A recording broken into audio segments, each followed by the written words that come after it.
Don't know how well you can see that, but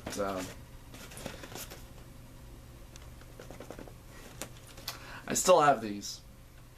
Still, I probably haven't watched these in probably several years, but I was talking to a friend of mine the other night, and he was telling me about how he was feeling a little down, and a friend of his was making him watch a silly movie, and he told me it was Pink Panther Strikes Again, and just how it was a very silly little movie and it was making him feel better. This is the very first Pink Panther movie that I ever saw as a child. And this is a movie that has stuck with me for a long time and is still my favorite movie. This is a movie I can just pop in or just remember and just instantly makes me laugh. My favorite scene, as I'm sure anybody who's seen this and likes this movie will say is probably their favorite, is the scene when Clouseau first comes home and he's looking for his assistant Kato, who is hiding somewhere in the house or in the apartment, waiting to strike, and they have their ridiculous training fight scene. Because for those of you who aren't familiar with the Pink Panther movies, I've only actually watched some of them. I haven't watched all of the movies. I mean, I watched all of them at one point, and some of them are kind of hit and miss. Some are my favorites, and then some are good, and some are kind of okay. And the thing is that Clouseau is this... He's a detective. He's a shitty detective. And he has this faithful assistant named Kato, who he has given specific instructions to attack him constantly so that he can, keep up his training on his self-defense and always be ready. But because he's given him specific instructions not to always attack him, specifically whenever he comes home,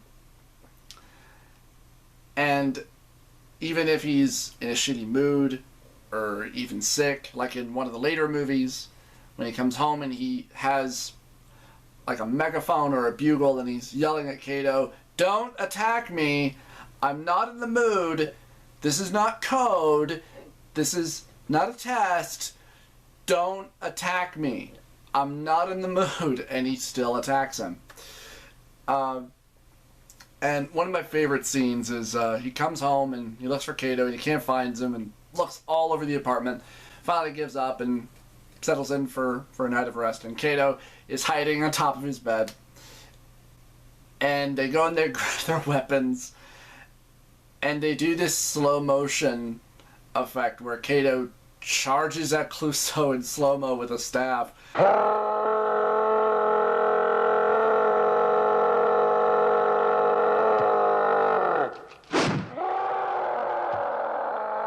And because it's in slow motion, you hear the effect in slow motion where he bashes him in the back of the head with the nunchucks. Oh, it still makes me laugh. And it's a movie I wish I owned on DVD, because if I did, I would want to watch it right now. And the whole movie, the whole series, is packed, with smart jokes like that. Because the ongoing joke is that Clouseau, played by Peter Sellers, who kind of invented this character, where he's a bumbling idiot who speaks with an incredibly French accent. And he's the only wacky character in the entire movie series. Everybody else is pretty straightforward or played straight. And what was unique and kind of interesting about a lot of the movies is that all of the plots and crimes and mysteries were all supposed to be taken seriously and were all kind of played straight and played serious. It just wasn't when Clouseau would walk in and he was such a bumbling idiot. And even Peter Sellers was kind of playing that straight, where it was just that he was just a clumsy idiot who just had this ridiculous accent, but he played it straight.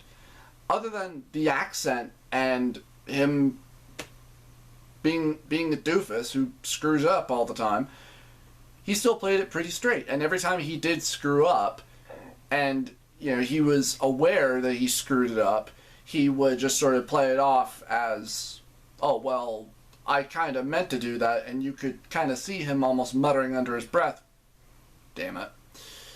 And that was what was so brilliant about those movies. And then, some odd years ago, they tried to reboot it with Steve Martin, which you'd think could be good. I remember seeing trailers for that back when I worked in the movie theater. And I'm so glad I didn't pay money to see it. Of course, when I worked at the movie theater, I could have seen it for free anyway, but I watched parts of it when it was playing. I hated it.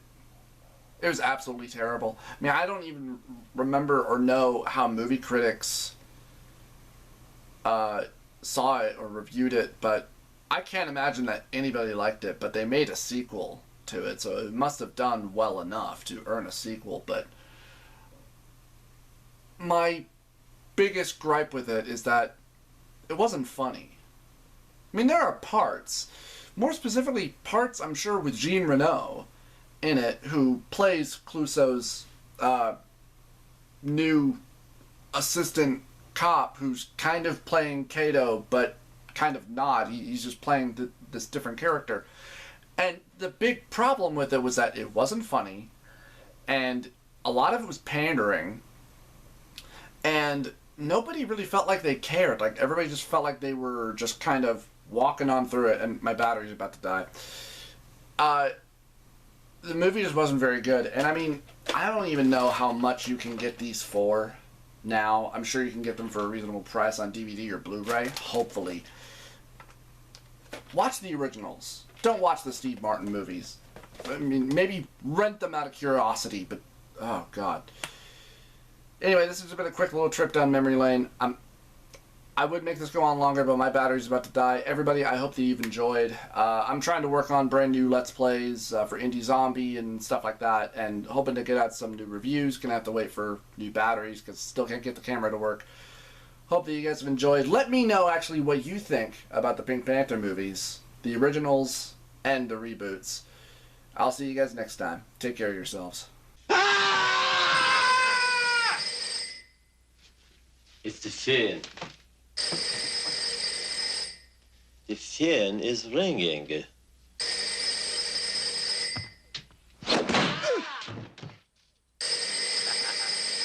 Relax, I'll get it.